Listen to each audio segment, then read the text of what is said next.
Ndugu zangu, leo tunapokutana hapa, tumekutana katika jambo hili muhimu lililokuwa chini ya kauli mbiu ya kujenga kesho salama, kutetea uhalisia kwa uongozi thabiti. Kauli mbiu hii inatupelekea kwamba jinsi gani tutalinda taifa letu na hasa kupata bidhaa zilizokuwa salama kwa walaji na kwa taifa letu. Nishukuru sana ndugu yangu Mrisho Mpoto katika tenzi zake za usanii kupitia bendi yake ya Mrisho Band imeweza kutupitisha katika swala zima la kuzingatia sheria na hasa kuzingatia kupata bidhaa zilizokuwa bora. Leo naomba nishukuru, kabla sijafika hapa niliweza kupita katika maonyesho yetu kuona bidhaa ambazo zimekuwa displayed, lakini bidhaa hizo ziko katika kategori zile ambazo za uhalisia, zile ambazo zimekopiwa nje ya utaratibu. Tumeona jinsi gani bidhaa hizo zinaweza zikasaidia au zikachangia, zikiwa bora kuchangia uchumi, kuchangia ajira, lakini pale zinapokuwa feki zinaweza zikahatarisha swala zima la uchumi wa nchi, lakini athari kwa mtu mmoja mmoja.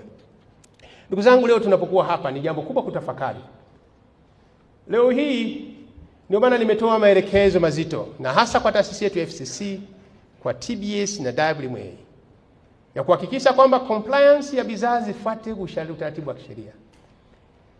Tumekuwa na changamoto katika wakati mbalimbali na hasa swala zima la bidhaa zetu ambazo zingine zinakuwa fake. Kwa mfano, bidhaa aina ya nondo ambayo inatumika kutengenezea majengo yetu, kutengenezea miundombinu ya aina mbalimbali, madaraja, majengo makubwa. Na hivi karibuni tulikuwa na mradi mkubwa wa bwawa la Nyerere. Manake katika ujenzi wa miundombinu kama hii, inapotengenezwa na bidhaa zilizokuwa feki, zinahatarisha uchumi wa nchi, zinahatarisha hata uhai wa raia. Lakini tumeshuhudia wakati mwingine majengo yanaporomoka katika maeneo mbalimbali. Na hasa kutokana na changamoto, licha sengine wakati mwingine kandarasi mtaalamu ameshindwa kutengeneza vizuri, kuchangia kufuata formula ya BOQ ilivyoeleza, lakini inawezekana ikachangiwa zaidi na bidhaa kuwa feki, na mwisho wa siku inasababisha majengo kuporomoka.